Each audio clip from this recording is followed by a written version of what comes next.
Okay, isipin nyo to. Kalagitnaan ng tag-init, taong 444 BC. Nasa gitna ka ng isang napakalaking 52-day construction project at biglang, doon mismo, sa gitna ng lahat ng gulo, na isulat ang isang playbook. Alam nyo, hindi lang to gabay sa pagtatayo eh. Ito'y isang manual kung paano magtayo habang binabakbakan ka. Naranasan nyo na ba yun? Yung may malaki kang pangarap, tapos pagtatawanan ka lang? Yung parang may bumubulong sa'yo, sino ka ba para gawin yan? 'Di ba? Yung tinatawag nilang imposter syndrome. Masakit yun, lalo na kung galing pa sa mga taong akala mo susuporta sa'yo. O kaya ito, yung feeling na pagod ka na. Yung sa simula, ang taas ng energy mo, di ba? Sobrang excited. Tapos, biglang, wala na, naubos ka na. Ang nakikita mo na lang ay yung bundok ng trabaho sa harap mo at parang sinasabi mo sa sarili mo, kaya ko pa ba to? Yung burnout? Totoo yan. Well, alam nyo, yung mga nararamdaman nating yan, hindi yan bago. Libo-libong taon na ang nakalipas, naramdaman na rin yan. At ang kwento ni Nehemias sa Kabanataang 4, ito yung aklat gabay, ito yung manual kung paano ka lalaban at magtatagumpay sa gitna ng mga atake habang tinatapos mo ang misyon mo. Kaya halika, buklatin natin. Okay? So ano ba ang anatomya ng isang pag-atake? Una sa lahat, ang unang hinarap ni Nehemias, hindi mga espada o sibata, mga salita. Isang psychological warfare. At dito, may gintong aral. Pakinggan nyo to ha. Kapag sinimulan ka ng tuyain niyang kaaway, isa lang ibig sabihin yan. Natatakot na sila. Yung ginagawa mo ay isang tunay na banta sa kanila. Pakinggan nyo itong sinabi ni Sanballat. Napaka-strategic ng atake. Hindi yung pader ang una niyang tira, kundi yung pagkatao nila. Tinawag niya silang mga kahabag-habag na Hudiyo. Identity attack. Tapos, sinunod niya yung resources nila. Mga batong sunog. Sinisira niya yung kumpiyansa nila mula sa pinakapundasyon. Tapos, sumasaw pa yung kasama niya si Tobaya. Kahit daw isang soro lang umakyat dyan, guguho na yan. Uulitin ko ha, hindi lang ito simpleng pangiinsulto. Ito'y isang kalkuladong plano para maghasik ng pagdududa. Gusto nilang patayin yung pangarap, yung proyekto, sa isipan pa lang ng mga gumagawa. Pero alam nyo, hindi tumahalap yung mga salita. Hindi sila tumigil. So ano nangyari? Lumala yung sitwasyon. Nag-escalate. Yung dating panunuya lang, naging galit na. Yung galit, naging isang malawakang sabwatan na ng iba't ibang bansa. At ngayon, may iisa na silang plano. Gumamit ng dahas para patigilin sila. At para mas maintindihan natin kung gaano kalala to, tingnan nyo, ganito yung sitwasyon. Nasa gitna ang Jerusalem, tapos napapaligiran sila. Sa north, andyan si Sanballat. Sa east, si Tobiah. Sa south, mga Arabe. At sa west, yung mga taga-Ashdod. Talagang isang 360-degree na banta. Isipin niyo yung pressure. Wala kang matakbuhan. Cornered. Pero alam niyo kung ano ang mas delikado kaysa sa mga kaaway sa labas? Yung kaaway sa loob. Hindi tao, kundi yung pagod, yung pagkaubos, yung pagguho na nagsisimula mula sa kalooban. Ito yung krisis ng mga guho. Ito na yung mismong sinabi ng mga tao. Para na silang kumakanta ng isang awit ng pagsuko. Nangihina na kami.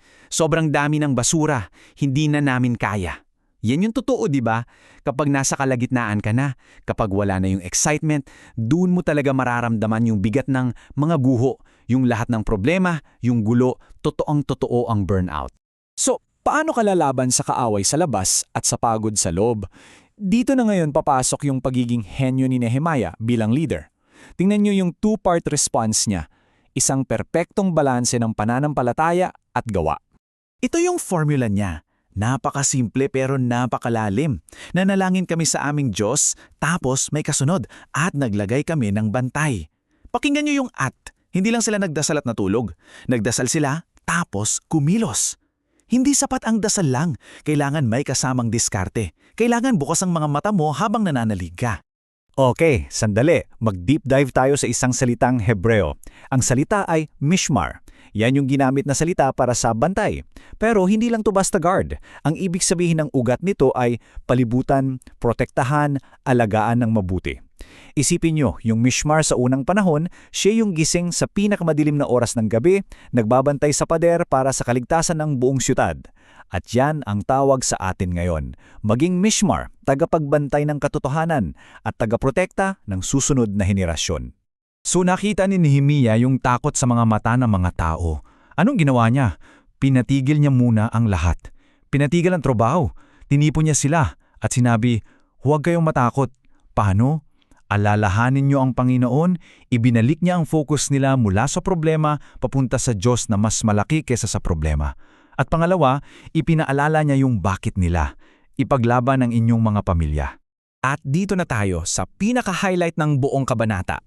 Dito ipinatupad ni Nehemia ang isang napaka-radical na stratehiya. Isang bagong postula, isang bagong paraan ng pagtatrabaho kung saan ang pagtatayo at pakikipaglaban ay iisa na lang. Ganito yung naging sistema nila. Napakatalino. Hinati ang puwersa. Kalahati, trabaho. Kalahati, bantay. Kahit yung mga tagabuhat ng materyales, may hawak na sandata. Bawat isang karpintero may espada sa tagiliran habang nagtatrabaho. At may communication system pa. Hindi nila itinigil yung trabaho. Isama nila yung pagtatanggol sa mismong proseso. At ito yung iiwan nitong aral sa atin, isang napakalalim na katotohanan. Ang mga importanteng gawain para sa kaharian, hinding-hindi yan ginagawa sa panahon ng kapayapaan. You have to understand this. Lahat ng bagay na may tunay at pangmatagalang halaga ay palaging itinatayo sa gitna ng pagsubok at oposisyon. Okay, so paano naman natin to isasabuhay ngayon? Taong 444 BC yun. Anong kinalaman yan sa buhay natin? Paano natin isasalin tong sinaunang playbook na to sa ating mundo ngayon? Gusto kong isipin niyo ang imaheng to. Isang manggagawa sa Jerusalem, pawis na pawis, maalikabok. Sa isang kamay, naglalagay siya ng mabigat na bato sa pader. Sa kabilang kamay, mahigpit ng hawak niya sa kanyang espada. Ngayon, panoorin niyo habang yung imaheng yan dahan-dahang nagbabago. Nagiging isang estudyante, isang profesional, isang magulang. Nagtatype sa laptop, gumagawa ng plano.